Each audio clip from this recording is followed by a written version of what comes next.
Fourth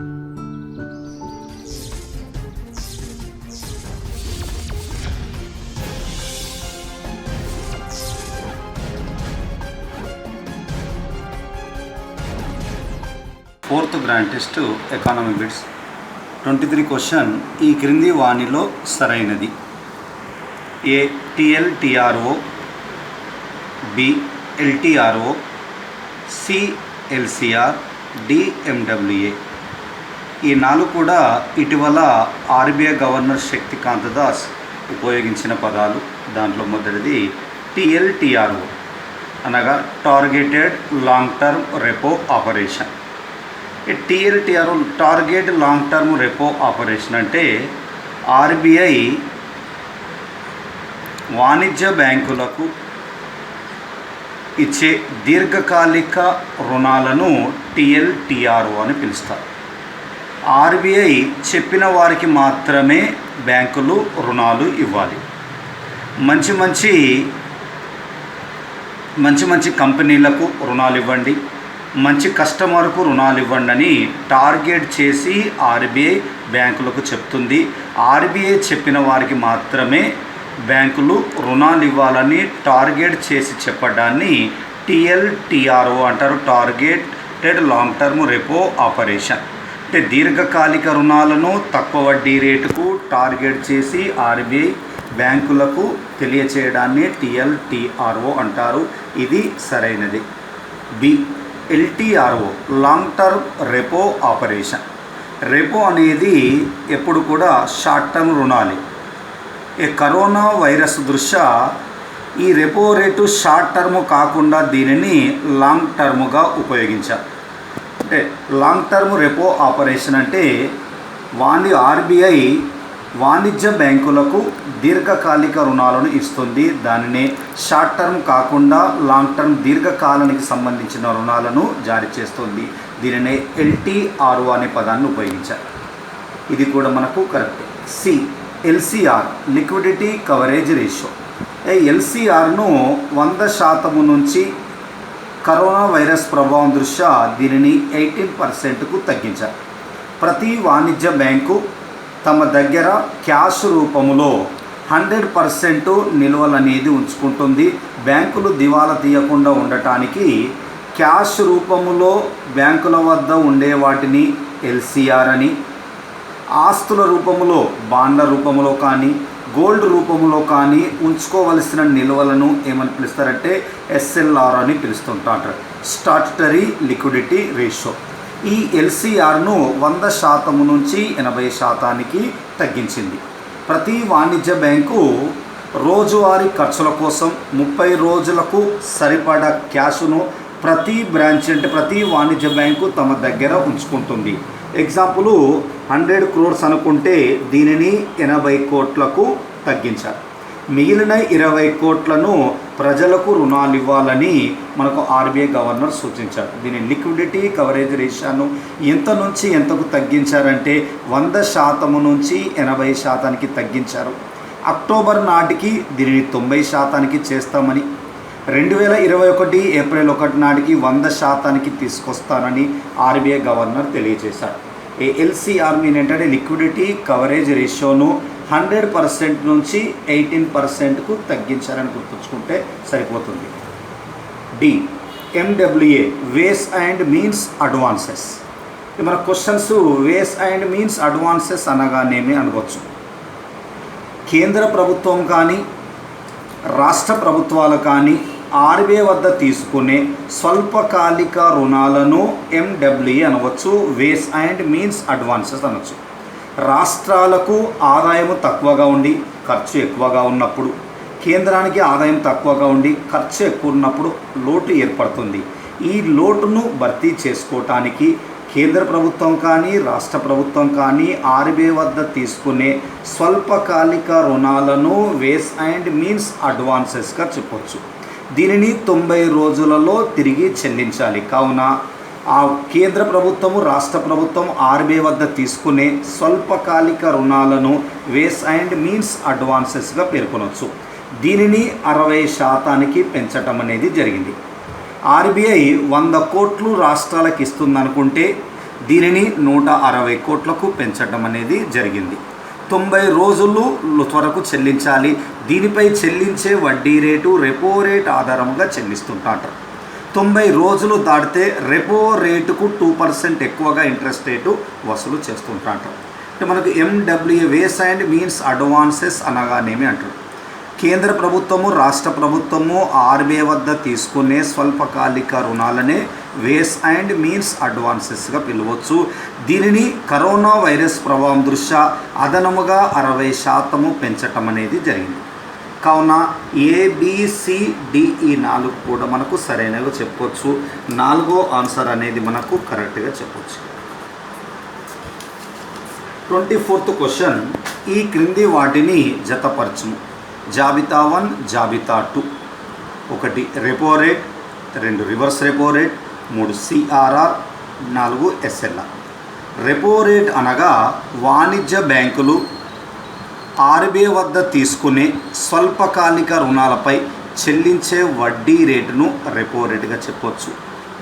reverse repo rate అనగా వాణిజ్య బ్యాంకుల వద్ద ఉన్న మిగులు నిల్వలు RBI వద్ద దాచిపెట్టుకున్నందుకు RBI వాణిజ్య బ్యాంకులకు చెల్లించే వడ్డీ రేటును రివర్స్ రెపో రేట్ అని పిలవచ్చు. CRR క్యాష్ రిజర్వ్ రేషియో అనగా ప్రతి వాణిజ్య బ్యాంకు స్వీకరించిన డిపాజిట్లో క్యాష్ రూపంలో RBI వద్ద ఉంచుకుంటే CRR, బ్యాంకుల వద్ద ఉంచుకుంటే వాటిని LCR అని పిలవచ్చు, లిక్విడిటీ కవరేజ్ రేషియోను. Statutory liquidity ratio SLR. RBI మార్చి 27వ తారీఖున పరపతి సమీక్ష నిర్వహించడం జరిగింది. ఏప్రిల్లో జరగవలసిన పరపతి సమీక్ష కరోనా వైరస్ దృష్ట్యా దీనిని మార్చి 27న RBI పరపతి సమీక్షలో రెపో రేటును 4.40కు కుదించడం అనేది జరిగింది.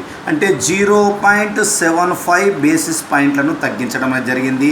5.15% నుంచి 4.40కు తగ్గించారు. రివర్స్ రెపో రేటును 4%గా మనకు తీసుకొచ్చారు మార్చి 27వ తారీఖున. ఏప్రిల్ 17వ తారీఖున 25 బేసిస్ పాయింట్లను తగ్గించారు. దాన్ని 3.75%కు తగ్గించడం అనేది జరిగింది. రెపో రేటును తగ్గించడము, రివర్స్ రెపో రేటును తగ్గించడం అంటే రివర్స్ రెపో రేటును తగ్గించడానికి ప్రధాన ఉద్దేశం ఏంటంటే ప్రతి వాణిజ్య బ్యాంకులు ప్రజలకు రుణాలు ఇవ్వకుండా RBI వద్ద దాచిపెట్టుకుంటున్నారు. కావున బ్యాంకులను నిరుత్సాహపరచాలనే ఉద్దేశం కొద్దీ RBI వడ్డీ రేటును తగ్గించింది. దీనివలన RBI వద్ద నిల్వలు ఉంచకుండా ప్రజలకు రుణాలను జారీ చేయాలనే ఉద్దేశం కొద్దీ రివర్స్ రెపో రేట్ను కూడా 25 బేసిస్ పాయింట్లను తగ్గించడం అనేది జరిగింది. ప్రజెంట్గా రివర్స్ రెపో రేటు 3.75%గా ఉంది. CRR 7 సంవత్సరాల తర్వాత CRRను 4% నుంచి 3%కి కుదించారు.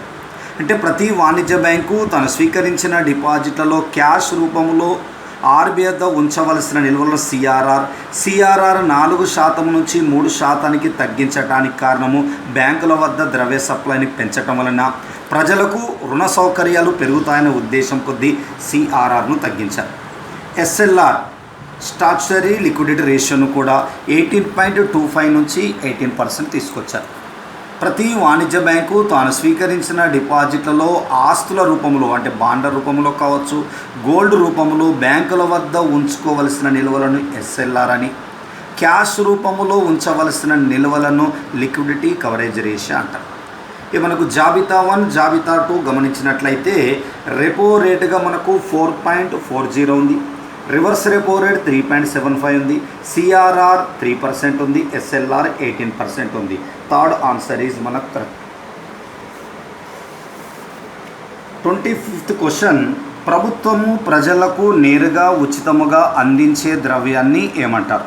4 ఆన్సర్లు ఇచ్చాడు. 1 హెలికాప్టర్ మనీ అని, రైల్వే మనీ అని, బ్యాంకు మనీ అని, కాల్ మనీ.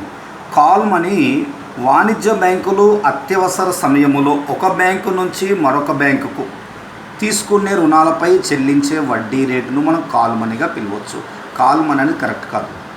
బ్యాంకు మనీ బ్యాంకులు జారీ చేసే చెక్కులు, డీడీలు మొదలైన వాటిని బ్యాంకు మనీ అనవచ్చు. రైల్వే మనీ అనేది కాదు. హెలికాప్టర్ మనీ అనేది ఆన్సర్ కరెక్ట్. ఈ ప్రభుత్వము ప్రజలకు నేరుగా ఉచితముగా అందించే ద్రవ్యాన్ని మనం హెలికాప్టర్ మనీ అనే పేరుతో పిలుస్తారు. 25th క్వశ్చన్, ప్రభుత్వము ప్రజలకు నేరుగా ఉచితముగా అందించే ద్రవ్యాన్ని ఏమంటారు? ఆర్థిక సంక్షేమం దృష్ట్యా ప్రభుత్వము ప్రజలకు నేరుగా ఉచితముగా అందించే ద్రవ్యాన్ని హెలికాప్టర్ మనీగా పిలవచ్చు. ఆర్థిక సంక్షోభం దృష్ట్యా ప్రభుత్వము ప్రజలకు నేరుగా ఉచితముగా అందించే ద్రవ్యాన్ని హెలికాప్టర్ మనీగా పిలవచ్చు. దీని ప్రధాన ఉద్దేశము పేదవారి యొక్క కొనుగోలు శక్తి సామర్థ్యాన్ని పెంచటానికి ప్రభుత్వము పేదవారికి ఉచితముగా అందించే ద్రవ్యాన్ని హెలికాప్టర్ మనీ అని దీన్ని 1969లో మిల్టన్ ఫ్రీడ్మ్యాన్ సూచించగా 2002వ సంవత్సరంలో federal reserve bank X chairman అయిన బెర్నాన్కే దీనికి ఆద్యుడనిగా మనం పేర్కొనవచ్చు. ఇది ప్రభుత్వము ప్రజలకు ఉచితముగా అందించే ద్రవ్యాన్ని హెలికాప్టర్ మనీగా పిలవచ్చు. మనకి హెలికాప్టర్ మనీ అనేది మనకు కరెక్ట్. 26th క్వశ్చన్, ఈ క్రింది వాణిలో సరైనవి. ఏ. ఎంఎస్ఎంఈలకు, గ్రామీణ ప్రాంతాలు, వ్యవసాయ రంగానికి రుణ అవసరాలు తీర్చే నాబార్డ్, సిడ్బి, ఎన్హెచ్బి లాంటి సంస్థలకు ప్రత్యేక రీఫైనాన్స్ కింద 50,000 కోట్లను రిజర్వ్ బ్యాంకు ఇవ్వనుంది. ఎంఎస్ఎంఈ అనగా మైక్రో స్మాల్ మీడియం ఎంటర్ప్రైజ్ అనొచ్చు. ఇది మనకు కరెక్ట్. బి. ఇందులో నాబార్డుకు 25,000 కోట్లు, సిడ్బికి 15,000 కోట్లు, ఎన్హెచ్బికి 10,000 కోట్లు ఇవ్వనున్నారు. బి కూడా మనకు సరైనది. నాబార్డు గ్రామీణ బ్యాంకులకు, సిడ్బి చిన్న వ్యాపారులకు, చిన్న సంస్థలకు, ఎన్హెచ్బి హౌసింగ్ ఫైనాన్స్ కంపెనీలకు రుణాలు ఇవ్వగలదు. సి కూడా మనకు కరెక్ట్. ఇవన్నీ కూడా మనకు తక్కువ వడ్డీ రేటుతోనే రుణ సౌకర్యాలు కల్పిస్తాయి. అర్థం. డి కూడా మనకు కరెక్టే. అంటే మనకు పై వాటిలో 4 కూడా మనకు సరైనవి చెప్పుకోవచ్చు. ఏబిసిడి అనేటి మనకు సరైనవి చెప్పుకోవచ్చు. కరోనా వ్యాప్తిని అడ్డుకోవడానికి దేశవ్యాప్తంగా లాక్డౌన్ ప్రకటించిన కేంద్ర ప్రభుత్వం నిరుపేదలకు ఆదుకోవటానికి ప్రధానమంత్రి గరీబీ కళ్యాణ్ యోజన పేరుతో ఎంత ప్యాకేజీని ప్రకటించారు? 1.70 లక్షల కోట్లు, 1.80 లక్షల కోట్లు, 1.90 లక్షల కోట్లు, 1.50 లక్షల కోట్లు అనగా 1.70 లక్షల కోట్లు అనేది మనకు కరోనా వ్యాప్తిని అడ్డుకోవడానికి కేంద్ర ప్రభుత్వము ప్రధానమంత్రి గరీబీ కళ్యాణ్ యోజన కింద 1.70 లక్షల కోట్ల ప్యాకేజీని ప్రకటించడం జరిగింది. అందరికి నమస్కారం. ఎస్ఐ గారు, గ్రాండ్ టెస్ట్ 4కు సంబంధించి మన పాలిటీ విభాగం నుండి 28 నుండి 37 క్వశ్చన్స్ ఉన్నాయి. అందులో మొదటి క్వశ్చను, ఈ క్రింది వాటిలో 17వ లోక్సభ ఎన్నికలకు సంబంధించి సరైన దానిని గుర్తించుము అంటున్నాడు.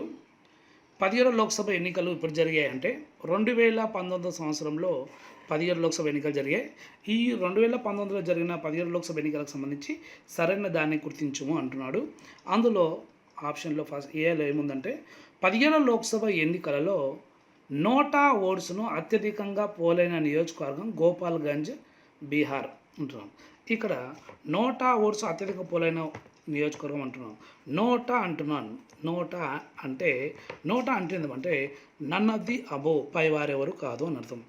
ఈ నోటా విధానాన్ని 2013 సంవత్సరంలో ప్రవేశపెట్టడం జరిగింది. ఈ నోటా విధానాన్ని ఎందుకు ప్రవేశపెట్టారు అంటే గతంలో సాధారణ ఎన్నికల్లో పోటీ చేసే అభ్యర్థులు వారు సరైన అభ్యర్థులు కానప్పటికీ వారిని ఎవరిని ఎన్నుకోవాలి కాబట్టి ఎవరికొవరకు ఓటేసేవాళ్ళు. సరైన అభ్యర్థులు కానప్పటికీ ఎవరికొవరకు ఓటేసేవాళ్ళు. అయితే ఇప్పుడు 2013 సంవత్సరంలో సుప్రీంకోర్టు ఆదేశాల మేరకు ఈవీఎంల పైన లేదా బ్యాలెట్ పేపర్ల పైన నోటా ఆప్షన్ని ప్రవేశపెట్టడం జరిగింది. ఈ నోటా విధానాన్ని 2013 సంవత్సరంలో మన దేశంలో ప్రవేశపెట్టారు.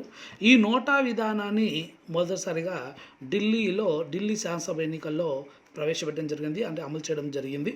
ఆ తర్వాత మధ్యప్రదేశ్, ఛత్తీస్గఢ్, త్రిపుర, మిజోరం లాంటి రాష్ట్రాల్లో అనుసరించడం జరిగింది.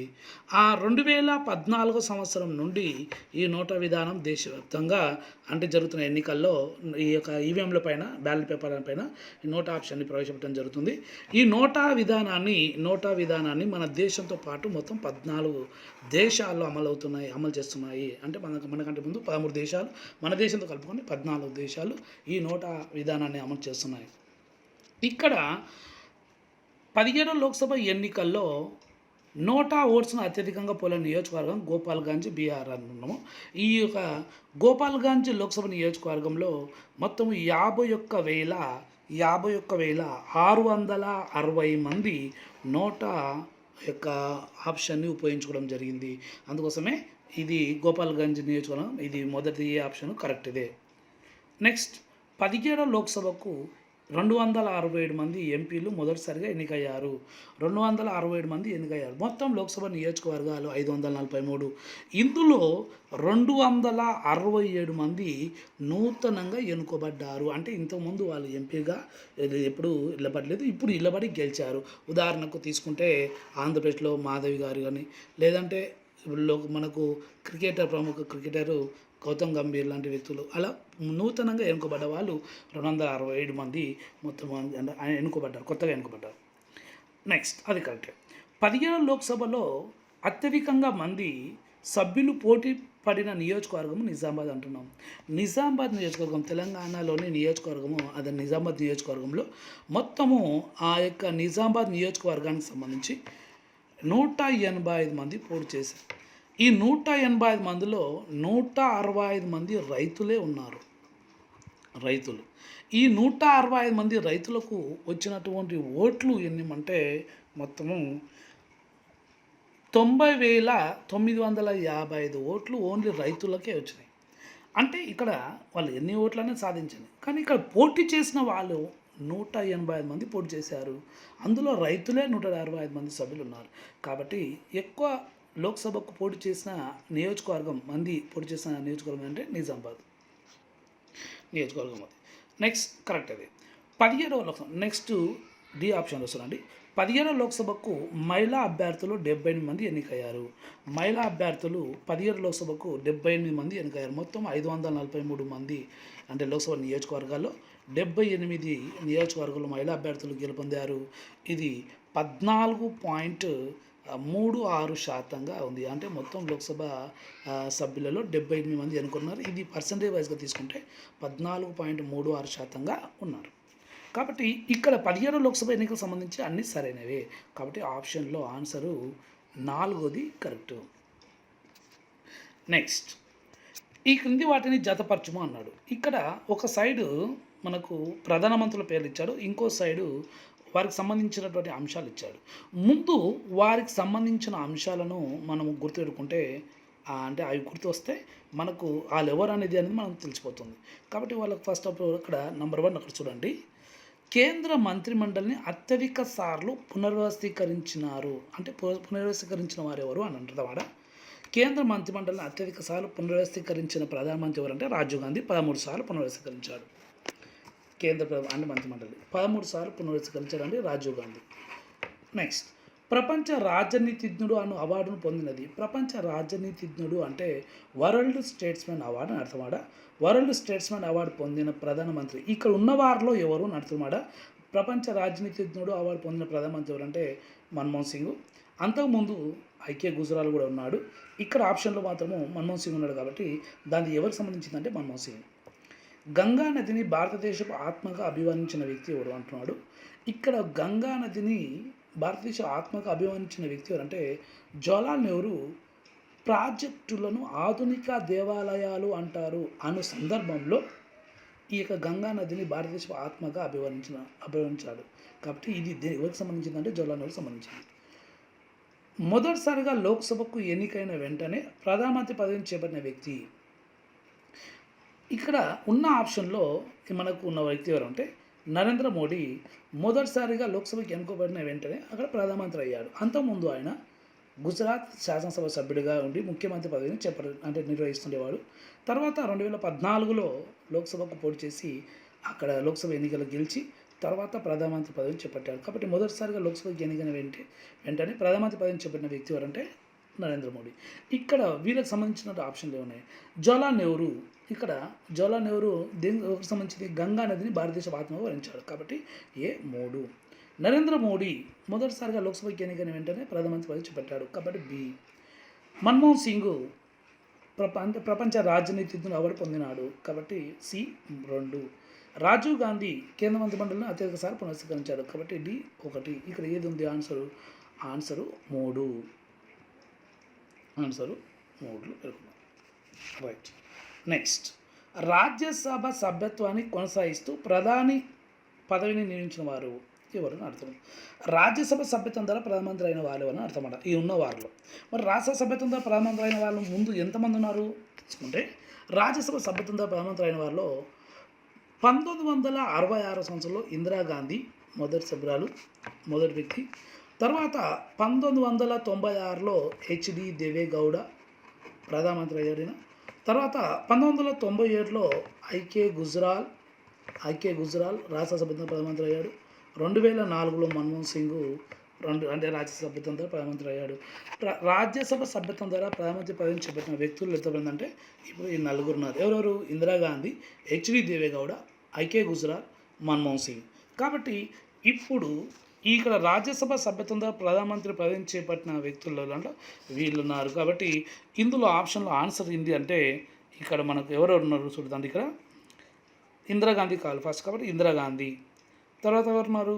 దేవేగౌడ, తర్వాత ఐకే గుజరాల్, తర్వాత మన్మోహన్ సింగ్. కాబట్టి ఇక్కడ ఆప్షన్లో ఇందిరాగాంధీ, బిలో ఇందిరాగాంధీ ఉన్నారు, డిలో దేవేగౌడ, ఈ ఐకే గుజరాల్, చి చంద్రశేఖర్, ఇక్కడ మన్మోహన్ సింగ్. కాబట్టి ఆప్షన్ 3 ఇక్కడ బిడిఈజి.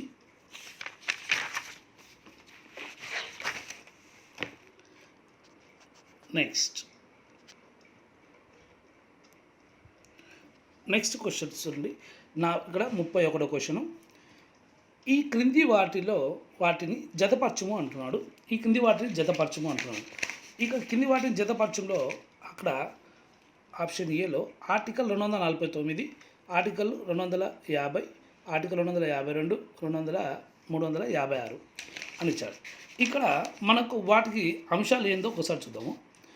ఆర్టికల్ మనం పార్లమెంట్ అధికారాలు చెప్పేటప్పుడు, శాసన అధికారులకు చెప్పేటప్పుడు చెప్పుకున్నాం. ఇక్కడ ఆర్టికల్ 249 ఏం చెప్తుందంటే, జాతీయ ప్రయోజనం దృష్ట్యా రాష్ట్ర జాబితాలోని అంశాలపైన పార్లమెంటు శాసనాలు చేయవచ్చు.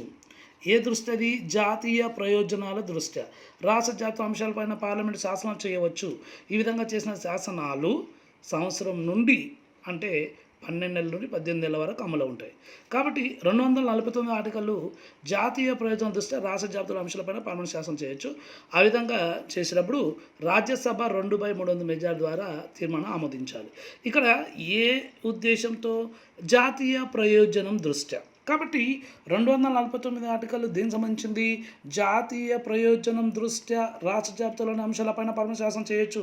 కాబట్టి ఆర్టికల్ 249 3వ ఆప్షన్కి సంబంధించింది, అంటే ఏ 3వది.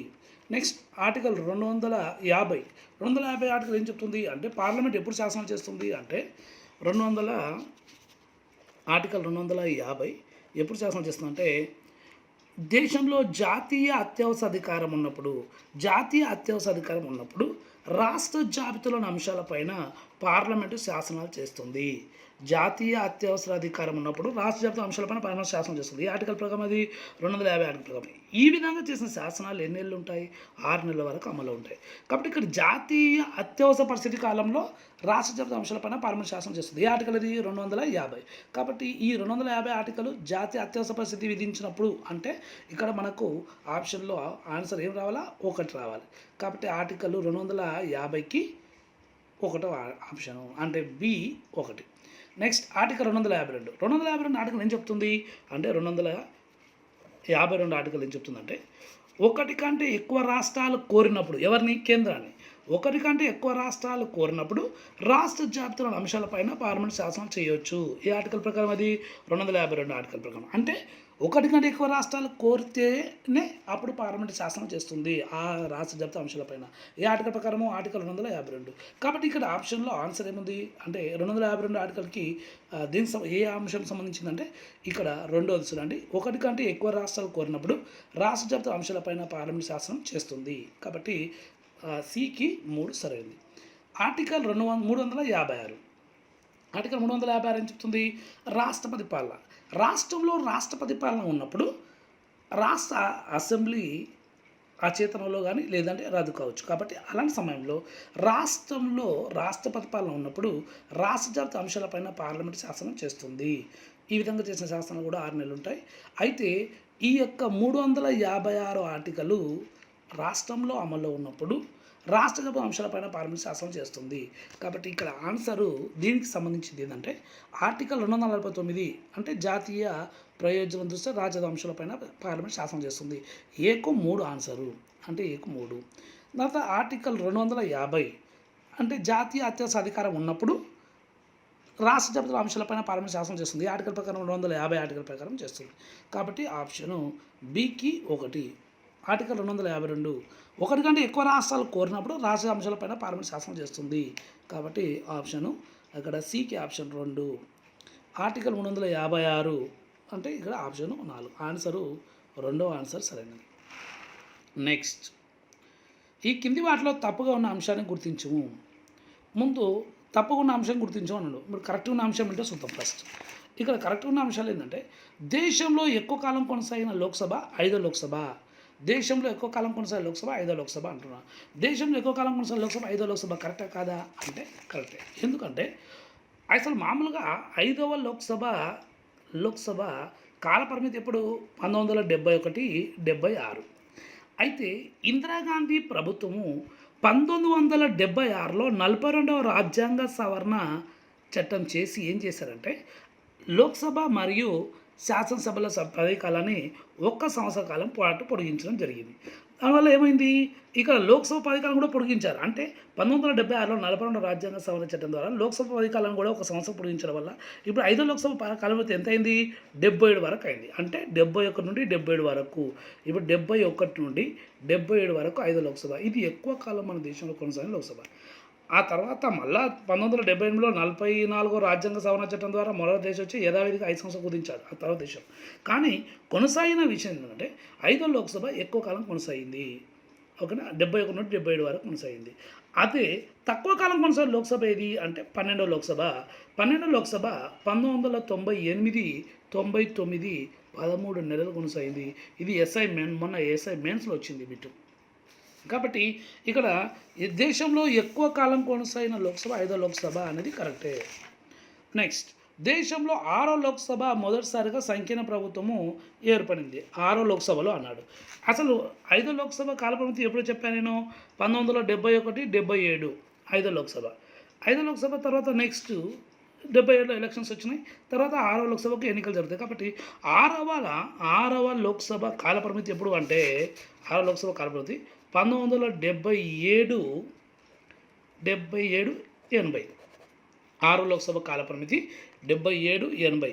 మరి ఈ 1977, 80 6వ లోక్సభ కాలపరిమితి. కాబట్టి అక్కడ ఏమన్నాడు, దేశంలో 6వ లోక్సభలో మొదటిసారిగా సంకీర్ణ ప్రభుత్వం ఏర్పడింది అన్నాడు. కరెక్టే. ఇప్పుడు 1977లో మన దేశంలో 1977లో 6వ లోక్సభలో మన దేశం మొదటిసారిగా సంకీర్ణ ప్రభుత్వం ఏర్పడింది. సంకీర్ణ ప్రభుత్వం అంటే 2 లేదా అంతకంటే ఎక్కువ పార్టీలు కలిసి ప్రభుత్వాన్ని ఏర్పాటు చేసుకుంటే సంకీర్ణ ప్రభుత్వం అంటారు. అది 1977లో మనము కేంద్రంలో మొదటిసారిగా సంకీర్ణ ప్రభుత్వం ఏర్పడింది. అయితే కేంద్రంలో సంకీర్ణ ప్రభుత్వం ఏర్పడింది 1977లో. అంటే 2 కంటే ఎక్కువ పార్టీలు కలిసి ప్రభుత్వం ఏర్పరచడం. మన దేశంలో మొదటిసారిగా సంకీర్ణ ప్రభుత్వానికి నాంది పలికిన రాష్ట్రం ఏదంటే కేరళ రాష్ట్రం. అయితే కేంద్రంలో అయితేనేమో 1977లో సంకీర్ణ ప్రభుత్వం. అది ఎన్నో లోక్సభ, 6వ లోక్సభ. 6వ లోక్సభ కాలపరిమితి ఇప్పుడు 1977, 80. కాబట్టి ఇది కూడా కరెక్టే. 6వ లోక్సభ. నెక్స్ట్, సి ఆప్షన్లో చూడండి. దేశంలో 8వ లోక్సభకు హంగు వచ్చింది అంటున్నాడు. దేశంలో 8వ లోక్సభకు హంగుని మనము త్రిశంకు అని కూడా అంటారండి. హంగుని మనం త్రిశంకు అని కూడా అంటాము. కాబట్టి దేశంలో 8వ లోక్సభకు హంగ్ వచ్చిందంటాడు. హంగ్ అంటే ఏంటంటే సాధారణ ఎన్నికలు జరిగిన తర్వాత లోక్సభకు లేదా రాష్ట్ర అసెంబ్లీలకు సరైన మెజార్టీ రానట్లయితే, సాధారణ ఎన్నికలు జరిగిన తర్వాత లోక్సభకు లేదా అసెంబ్లీలకు ఏ పార్టీ కూడా సరైన మెజార్టీ రానట్లయితే, ఓకేనండి. అంటే సరైన మెజార్టీ అంటే ఏంటిది, ప్రభుత్వాన్ని ఏర్పాటు చేసుకోవాల్సినంత కావాల్సిన మ్యాజిక్ ఫిగర్ రాకపోతే, సంపూర్ణ మెజార్టీ రానట్లయితే దాన్ని మనం హంగ్ అంటారు. అది లోక్సభ అయితేమో హంగ్ లోక్సభ అంటారు, అసెంబ్లీ అయితేనేమో హంగ్ అసెంబ్లీ అంటారు. సంపూర్ణ మెజార్టీ రానప్పుడు అంటే కోటా మెజార్టీ రానప్పుడు. అయితే మరి ఇక్కడ ఏమన్నాడు, ఇక్కడ దేశంలో 8వ లోక్సభకు హంగ్ వచ్చింది అంటున్నాడు. అసలు 8వ లోక్సభ ఎప్పుడు మనకు కావాల్సింది, ఇప్పుడు 8వ లోక్సభ కాలపరిమితి 1984, 89. 8వ లోక్సభ పీరియడ్ అది. అయితే ఇక్కడ ఎన్నో లోక్సభలో అంగ వచ్చిందే అంటున్నాడు. కానీ ఇక్కడ మనకు కావాల్సింది ఏంటంటే అసలు అంగ వచ్చింది ఎప్పుడు మన దేశంలో 1989లో. అసలు ఎన్నో లోక్సభ 84, 89. కానీ అంగ ఏర్పడిన లోక్సభ ఎప్పుడు అంటే అంగ ఎప్పుడు ఏర్పడింది లోక్సభకు 1989లో. 89లో ఎన్నో లోక్సభ అది 9వ లోక్సభ. కాబట్టి 9వ లోక్సభ పీరియడ్ ఎప్పుడు 89 నుంచి 91 వరకు. కాబట్టి ఇక్కడ దేశంలో 8వ లోక్సభకు అంగ వచ్చింది అంటున్నాడు.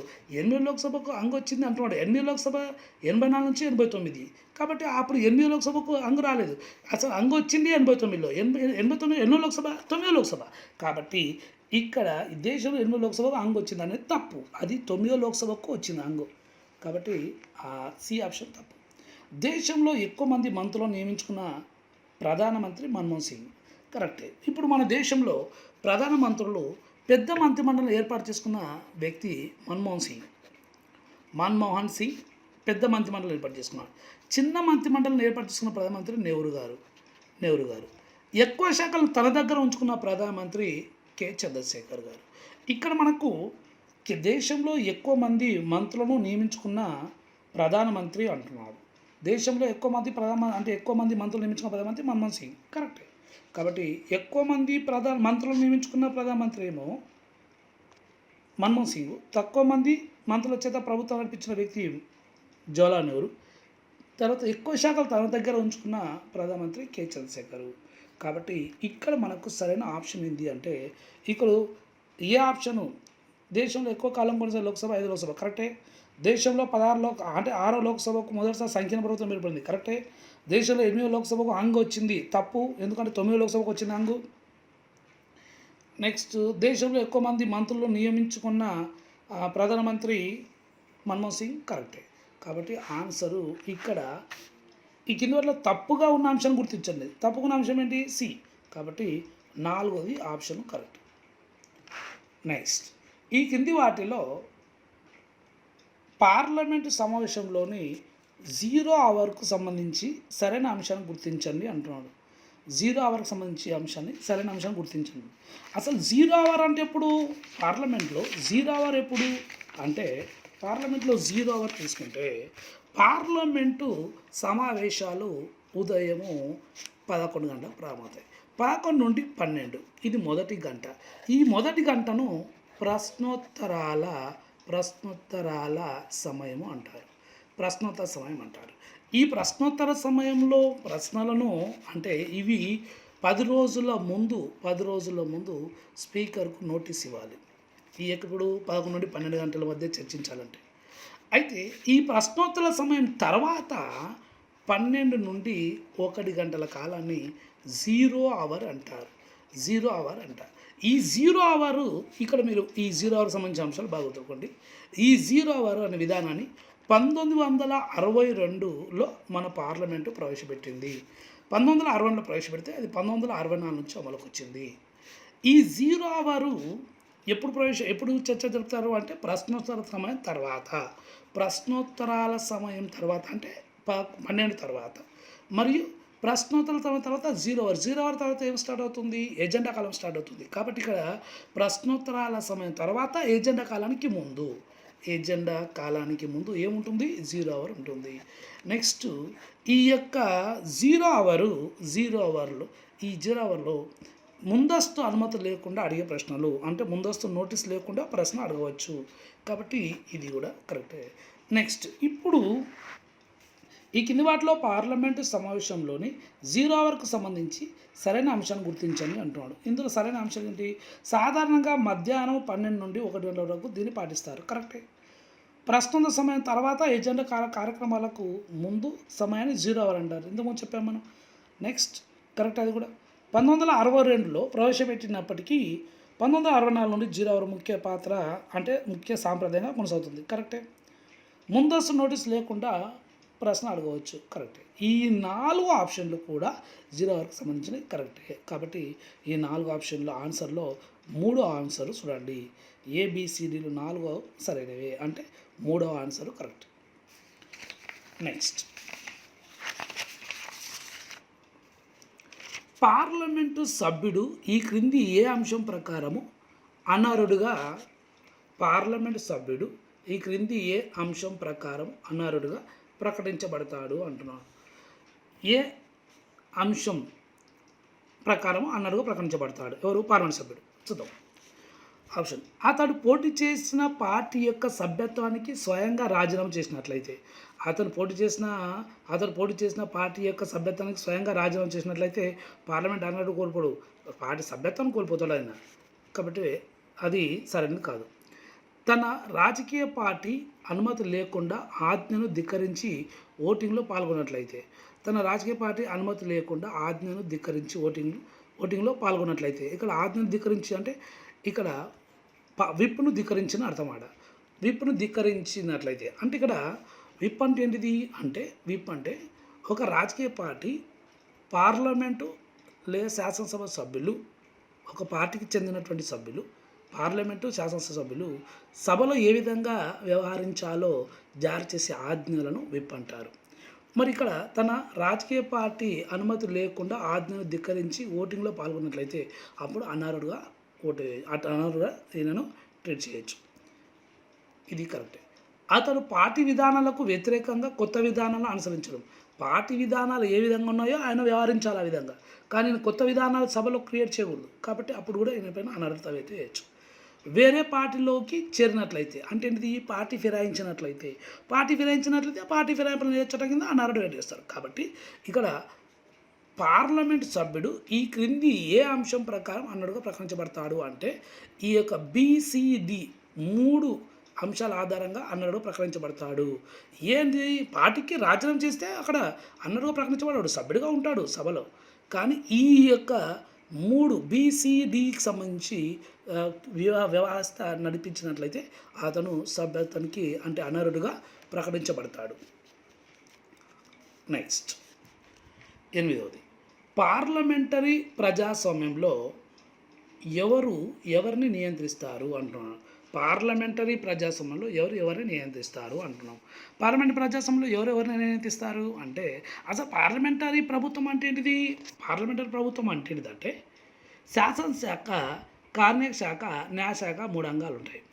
ఇప్పుడు ఇక్కడ పార్లమెంటరీ ప్రభుత్వం అంటుందంటే ఏ దేశంలో అయితే కార్యనిర్వాహక శాఖ శాసనశాఖకు బాధ్యత వహిస్తుందో అలాంటి విధానాన్ని పార్లమెంటరీ తరహా ప్రభుత్వం అంటారు. మరి ఇక్కడ పార్లమెంటరీ ప్రజాస్వామ్యములో ఎవరికి నియంత్రిస్తారు అంటున్నారు. ఎవరు నియంత్రిస్తారు అంటే ఇక్కడ కార్యనిర్వాహక శాఖను శాసనశాఖ ప్రశ్నల రూపంలో కానీ, కన్యాశాఖ అంటే ఎవరు? మంత్రిమండలిని. శాసనశాఖ అంటే ఎవరు? లోక్సభ. రాష్ట్రంలో అయితే అసెంబ్లీ. ఇక్కడ ప్రశ్నల రూపంలో కానీ, ఉప ప్రశ్నల రూపంలో కానీ, తీర్మానాల రూపంలో కానీ వీళ్ళను కార్మిక శాఖను శాసనశాఖ నియంత్రిస్తుంది. కాబట్టి కార్యనిర్వాహక శాఖను శాసనశాఖ నియంత్రిస్తుంది. కార్యనిర్వాహక శాఖను శాసనశాఖ నియంత్రిస్తుంది. ఎక్కడ? పార్లమెంటరీ ప్రజాస్వామ్యంలో. ఇప్పుడు దానికి సంబంధించి సరైన విధానం ఏముందో చూద్దాం. కార్మిక శాఖ శాసనశాఖను నియంత్రిస్తుంది. కార్యనిర్వాహక శాఖ శాసనశాఖ నియంత్రిస్తుంది కాదు. కార్మిక శాఖ న్యాయశాఖను నియంత్రిస్తుంది, అసలు దాని జోలికి వెళ్ళదు. శాసనశాఖ కార్మిక శాఖను న్యాయశాఖను నియంత్రిస్తుంది కాదు. కార్యనిర్వాహక శాఖను అంటే ఒక రకంగా చెప్పాలంటే మంత్రిమండలిని శాసనశాఖ నియంత్రిస్తుంది. ఇది కరెక్ట్. కాబట్టి ఇక్కడ ఈ యొక్క 8వ క్వశ్చన్కి ఆన్సరు 4. స్పీకర్కు సంబంధించి క్రింది పేర్కొన్న అంశాలు సరైంది అన్నాడు. స్పీకర్కు సంబంధించి క్రింది పేర్కొన్న అంశాలు సరైనది. స్పీకర్ రాష్ట్రపతి విశ్వాసం ఉన్నంత వరకు పదవిలో కొనసాగుతాడు. స్పీకరు రాష్ట్రపతి విశ్వాసం ఉన్నంత వరకు పదవిలో కొనసాగుతాడా? కాదు.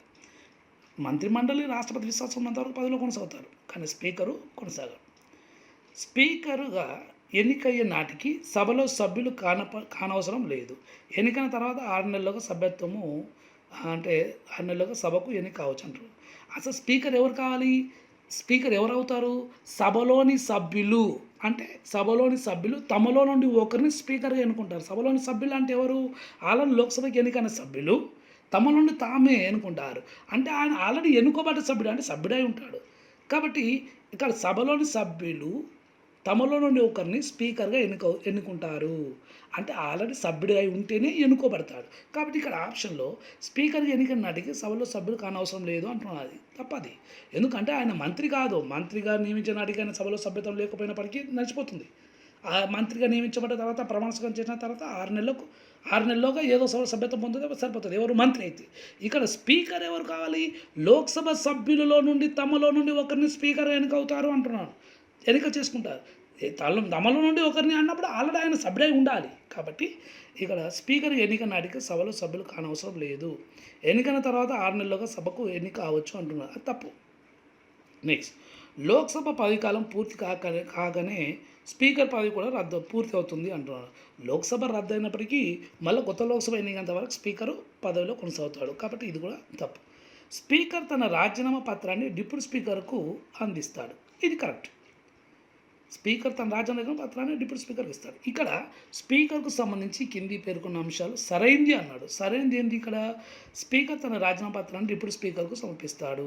ఈ యొక్క 4 ఆప్షన్లో డి ఆన్సర్ మాత్రమే సరైనది. అంటే ఆన్సర్ 4.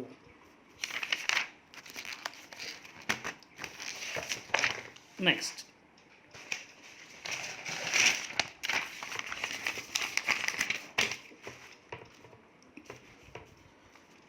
37వ క్వశ్చన్. ఈ క్రింది స్టేట్మెంట్లో సరైన స్టేట్మెంట్ ఏది అంటున్నాడు. రాజ్యసభ అధ్యక్షుడిని రాజ్యసభకు ఎన్నికైన సభ్యులు ఎన్నుకుంటారు.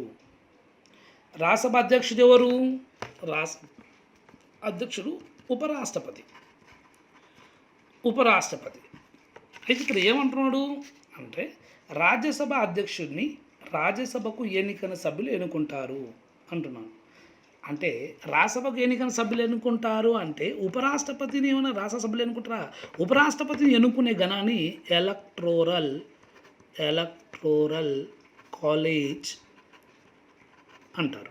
ఈ ఎలక్టోరల్ కాలేజ్లో ఎవరెవరు ఉంటారు చూడండి. ఎలక్టోరల్ కాలేజ్లో ఎవరెవరు ఉంటారు అంటే ఎలక్టోరల్ కాలేజ్ సభ్యులు ఎవరెవరు అంటే లోక్సభ సభ్యులు, రాజ్యసభ సభ్యులు. ఇక్కడ మీరు బాగా గుర్తుకోవాలి.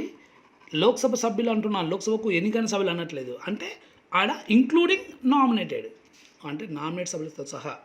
రాష్ట్ర సభ్యులు ఇంక్లూడింగ్ నామినేటెడ్, అంటే రాష్ట్ర సభ్యులు అంటే ఎన్నుకోబడ్డ వాళ్ళు ప్లస్ నామినేట్ చేయబడ్డ వాళ్ళు అర్థపడ్డ. అంటే ఉపరాష్ట్రపతిని ఎన్నుకునే గణాన్ని ఏమంటాం? Electoral college. ఇందులో ఎవరుంటారు? లోక్సభ సభ్యులు, రాజ్యసభ సభ్యులు. కాబట్టి ఇక్కడ అంటే ఒక రకంగా చెప్పాలంటే మనం ఈ రెండింటిని కలిపి ఏమనొచ్చు? పార్లమెంట్ సభ్యులు అనొచ్చు కదా. రెండింటిని కలిపి పార్లమెంట్ సభ్యులు అంటున్నాం. అంటే ఉపరాష్ట్రపతిని ఎన్నుకునే గణాన్ని ఎలక్టోరల్ కాలేజ్ అంటారు. ఎలక్టోరల్ కాలేజ్ సభ్యులు ఎవరు? పార్లమెంట్ సభ్యులు అంటున్నాను. అంటే ఇక్కడ పార్లమెంట్ సభ్యులు అందరూ ఉంటారు. ఎవరి ఎన్నికలో? ఉపరాష్ట్రపతి ఎన్నికలో. ఇక్కడ మనం చూద్దాం. దాంట్లో రాజ్యసభ అధ్యక్షుడిని అంటే ఎవరిని? ఉపరాష్ట్రపతిని. రాజ్యసభకు ఎన్నికైన సభ్యులు ఎన్నుకుంటారా? ఇక్కడ పార్లమెంట్ సభ్యులు ఎన్నుకుంటారు. అంటే లోక్సభ సభ్యులు కూడా ఉంటారు. కాబట్టి ఇది ఓన్లీ ఎన్నికైనా మళ్ళీ అది కూడా తప్పు. రైట్, అంటే పార్లమెంట్ సభ్యులు అనాలి. కాబట్టి ఈ ఒకటో ఆప్షను తప్పు. నెక్స్ట్, రాజ్యసభ అధ్యక్షుడు పార్లమెంటు ఉభయ సభల సంయుక్త సమావేశానికి అధ్యక్ష వహిస్తాడు అంటున్నాడు. రాజ్యసభ అధ్యక్షుడు అంటే ఎవరు? ఉపరాష్ట్రపతి పార్లమెంటు ఉభయ సభ సమావేశాలకు అధ్యక్ష వహిస్తా అంటున్నాడు. అసలు పార్లమెంట్ ఉభయ సభ సమావేశాల్లోనూ ఆర్టికల్ 108 ప్రకారం పార్లమెంట్ ఉభయ సభ సమావేశాలు ఏర్పాటు చేస్తే ఎవరు? ఏర్పాటు చేసేది రాష్ట్రపతి. కానీ అధ్యక్షత వహించేది ఎవరు? పార్లమెంట్ ఉభయ సభ సమావేశాలకు స్పీకర్. కాబట్టి ఇక్కడ మనకేమంటున్నాడు? రాజ్యసభ అధ్యక్షుడు పార్లమెంట్ ఉభయ సభ సంయుక్త సమావేశానికి అధ్యక్ష వహిస్తాడు. తప్పది. ఎవరు వహిస్తాడు? స్పీకర్ వహిస్తాడు. నెక్స్ట్, ఉపరాష్ట్రపతి ఎన్నిక నియోజకగణం రాష్ట్రపతి ఎన్నిక నియోజకగణంలోనే ఉంటుంది. అంటే దానిలాగా ఉంటుంది అంటున్నాడు. ఎవరిని? ఉపరాష్ట్రపతి ఎన్నిక గణాన్ని ఏమన్నాం? ఎలక్టోరల్ కాలేజ్ అన్నాం. ఎలక్టోరల్ సభ్యులు ఎవరు? లోక్సభ సభ్యులు, రాజ్యసభ సభ్యులు. కానీ రాష్ట్రపతిని ఎన్నుకునే గణాన్ని ఎవరు ఉంటారు? అది కూడా ఎలక్టోరల్ కాలేజే. కానీ ఎలక్టోరల్ కాలేజ్ ఎవరు ఉంటారు? అందులో లోక్సభకు ఎన్నికైన సభ్యులు, రాజ్యసభకు ఎన్నికైన సభ్యులు, నెక్స్ట్ రాష్ట్ర శాసనసభలకు ఎన్నికైన సభ్యులు, కేంద్ర పాలిత ప్రాంతాల్లో ఒకవేళ శాసనసభలు ఉంటే అక్కడ ఎన్నికైన సభ్యులు. అంటే ఇక్కడ మనకు లోక్సభ సభ్యులు ఎన్నికైన సభ్యులు, రాజ్యసభకు ఎన్నికైన సభ్యులు, శాసనసభకు ఎన్నికైన సభ్యులు కూడా ఎన్నుకుంటారు. ఎవరు ఎన్నికల్లో ఉంటారు? రాష్ట్రపతి ఎన్నికలు ఉంటారు. కానీ ఇక ఉపరాష్ట్రపతి ఎన్నికల్లో ఏమంటారు, ఓన్లీ పార్లమెంట్ సభ్యులే ఉంటారు. ఇక్కడ ఎన్నికైన పార్లమెంట్ సభ్యులతో పాటు ఎన్నికైన శాసనసభ సభ్యులు కూడా రాష్ట్రపతి ఎన్నికలు ఉంటారు. ఇప్పుడు ఇది అంటే ఇక్కడ ఉపరాష్ట్రపతి ఎన్నిక నియోజకవర్గము ప్లస్ రాష్ట్రపతి గణము సభ్యులు రెండు కరెక్టేనా? తప్పు. అంటే ఇక్కడ ఏమన్నాడంటే నియోజకవర్గంలోనే ఉంటుంది, ఉపరాష్ట్రపతి ఎన్నిక నియోజకవర్గం రాష్ట్రపతి ఎన్నిక నియోజకవర్గంలోనే ఉంటుంది అంటున్నాడు. కాబట్టి తప్పు. ఎందుకంటే అక్కడ ఓన్లీ పార్లమెంట్ సభ్యులు ఉంటారు, ఇక్కడ ఏమో పార్లమెంట్కి ఎన్నికైన సభ్యులు ప్లస్ అసెంబ్లీ సభ్యులు ఉంటారు. కాబట్టి ఇక్కడ ఉపరాష్ట్రపతి ఎన్నిక గణం తర్వాత రాష్ట్రపతి ఎన్నిక గణం సభ్యులు సమానం కాదు, సరైనది కాదు. నెక్స్ట్ 4వ ఆప్షన్లో పార్లమెంటు ఉభయ సభల నామినేట్ సభ్యులకు ఉపరాష్ట్రపతి ఎన్నికల ఓటు వేసే హక్కు ఉంటుంది, కానీ రాష్ట్రపతి ఎన్నికలో ఉండదు. పార్లమెంటు ఉభయ సభల నామినేట్ సభ్యులకు అంటున్నాను. పార్లమెంటు ఉభయ సభలకు నామినేట్ చేయబడిన సభ్యులు ఉంటారు కదా, రాష్ట్రపతి చేత నామినేట్ చేయబడిన సభ్యులు ఉపరాష్ట్రపతి ఎన్నికలు ఓటు వేస్తారు. ఉపరాష్ట్రపతి ఎన్నికలు ఓటు వేస్తారు అంటే కరెక్ట్. పార్లమెంట్ సభ్యులు అన్నప్పుడు నామినేట్ సభ్యులు కూడా వస్తారు. కాబట్టి ఉపరాష్ట్రపతి ఎన్నికల్లో ఓటు వేసే హక్కు ఉంటుంది, కానీ రాష్ట్రపతి ఎన్నికల్లో ఓటు ఉండదు. ఏమన్నా నేను అక్కడ పార్లమెంట్ ఎన్నికైన వాళ్ళే అన్నాను అంటే నామినేట్ సభ్యులు రారు. కాబట్టి ఇది మాత్రం సరైనది. ఈ కింది స్టేట్మెంట్లో సరైన స్టేట్మెంట్ ఏదంటే 4వ ఆప్షన్ ఒకటే సరైన statement. Okay, thank you SI గారు, అందరికీ ఆల్ ది బెస్ట్.